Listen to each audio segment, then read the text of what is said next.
Kami lanjutkan Kompas Petang, Saudara. Polisi berhasil mengungkap teka-teki perampokan rumah mewah di kawasan Menteng, Jakarta Pusat. Polisi mengatakan kasus perampokan emas fiktif dan pelaku penganiaya korban telah ditangkap. Polisi ungkap awalnya kasus ini dilaporkan oleh seorang saksi sebagai perampokan di sebuah rumah mewah pada 16 Juni yang membuat salah satu korban terluka hingga kritis. Namun akhirnya polisi menangkap pelaku yang juga rekan kerja korban. Polisi mengatakan motif pelaku tega menganiaya korban karena sakit hati akibat ulahnya yang lambat saat bekerja.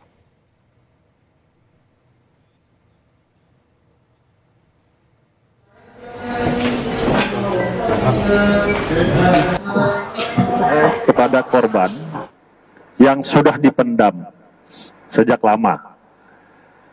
Karena korban selama bekerja bersama dinilai bekerjanya lambat dan suka berkata yang membuat pelaku sakit hati.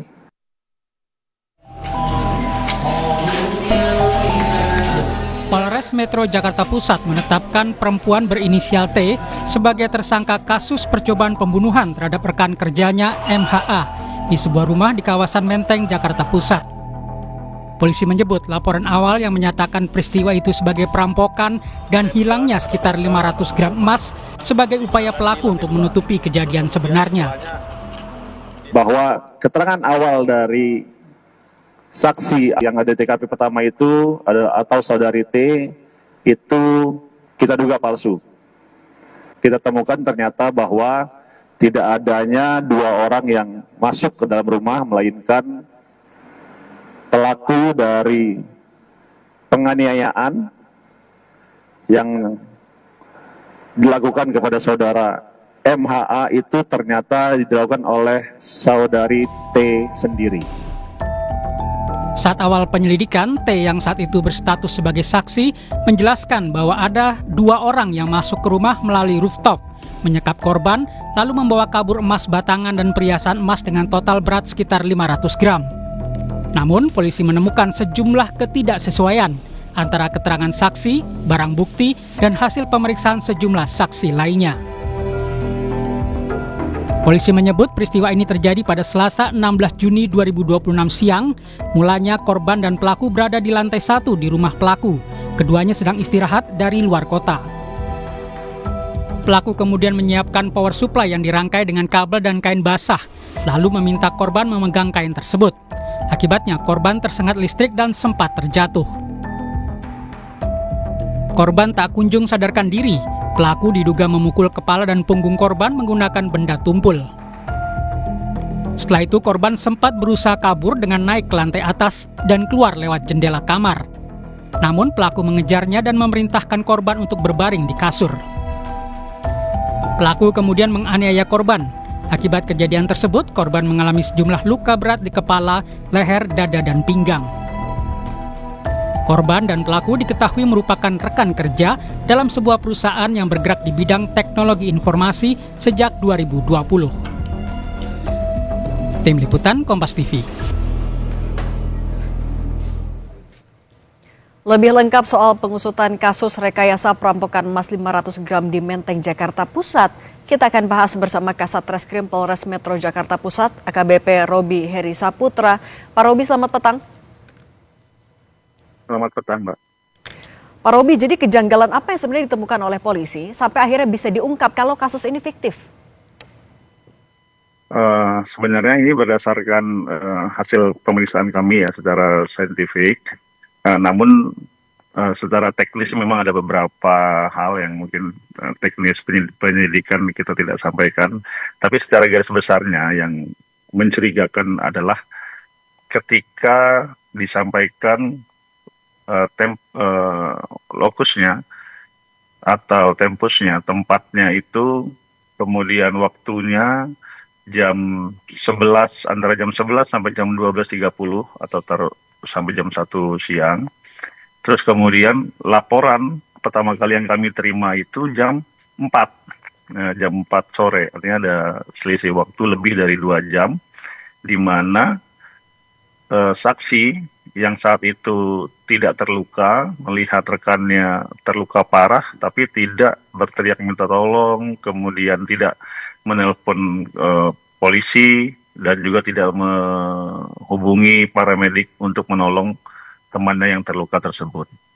Jadi dari situ saja kita cukup janggal, kemudian dari beberapa yang kita temui di tempat kejadian perkara dan kesaksian-kesaksian bahwa tidak konsistensinya khususnya masalah ada orang yang masuk dan keluar yang diduga atau yang diceritakan sebagai perampok itu tidak valid.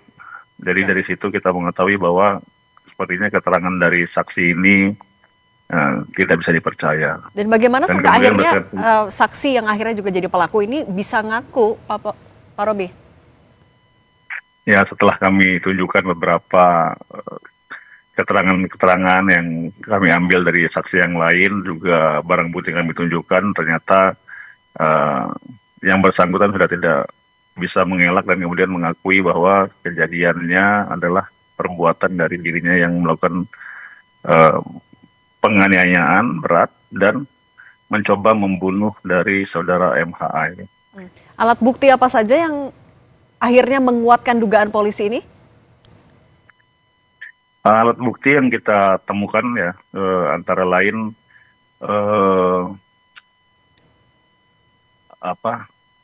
pisau, terus kemudian robekan kain dengan noda darah, potongan pakaian dari milik korban MHA, unit power supply yang digunakan untuk menyetrum, kemudian palu, kemudian tabung nitrogen juga yang berlumuran darah yang digunakan untuk menyimpan atau memberikan nitrogen kepada korban dan juga untuk memukul kepala korban. Oke. Kemudian unit stun gun atau taser atau alat kejut listrik, dan juga wajan besi yang digunakan untuk memukul kepala dan punggung korban. Oke, Pak Robi, tapi sebenarnya sudah berapa lama pelaku merencanakan aksinya ini? Untuk perencanaan aksinya masih kami telusuri, termasuk motif yang disampaikan oleh pelaku bahwa pelaku ini sakit hati karena selama bekerja bersama dia menilai korban ini lambat dan juga suka berkata yang menyakitkan hatinya. Namun tentu saja motif ini masih kita dalami, apakah motif ini benar adanya atau masih ada motif lain yang disembunyikan oleh pelaku. Dan pelaku ini melakukan tindak pidananya sendiri atau ada bantuan orang lain, Pak? Sampai dengan saat ini, fakta pemeriksaan dan temuan kami bahwa pelaku ini melakukan sendiri. Namun tentu saja ini juga belum berupa final. Kita lihat perkembangan pemeriksaan nanti, apakah nanti turut melibatkan orang lain atau tetap hanya dia sendiri. Dan pasal yang disangkakan kepada pelaku adalah pasal percobaan pembunuhan atau pembunuhan berencana? Betul. Jadi sesuai dengan KUHP, Undang-Undang Nomor 1 Tahun 2023, itu kita kenakan di pasal 459, itu pembunuhan berencana, untuk pasal 17, artinya percobaan. Karena perbuatan pelaku ini belum selesai, karena ternyata korban kan tidak meninggal, artinya belum selesai. Dengan ancaman hukuman maksimalnya 20 tahun pidana penjara, karena percobaan jadi 2/3 dari 20 tahun pidana penjara tersebut. Oke. Juga pasal 466 atau penganiayaan. Oke. Kalau kondisi korban saat ini bagaimana, Pak Robi? Untuk kondisi korban saat ini sudah membaik, namun pada saat di rumah sakit, korban mengalami luka-luka pada bagian kepala, leher, bahu, dan dada. Cukup banyak luka-lukanya. Ada luka robek pada dahi, terus kemudian pada bibir, atas, bawah, dagu, giginya tanggal, kemudian luka benturan memar pada bagian kepala. Oke. Juga bagian leher juga ada luka bekas jeratan di leher, Oke, juga ada luka robek bekas pisau oke di Pak. belakang sisi kanan dan Oke, di belakang. baik. Ya, gimana Mbak? Oke, masih dalam perawatan karena cukup banyak bekas penganiayaan ya. AKBP Robi Heri Saputra, Kasat Reskrim Polres Metro Jakarta Pusat, terima kasih sudah berbagi bersama kami di Kompas Petang. Saya selalu.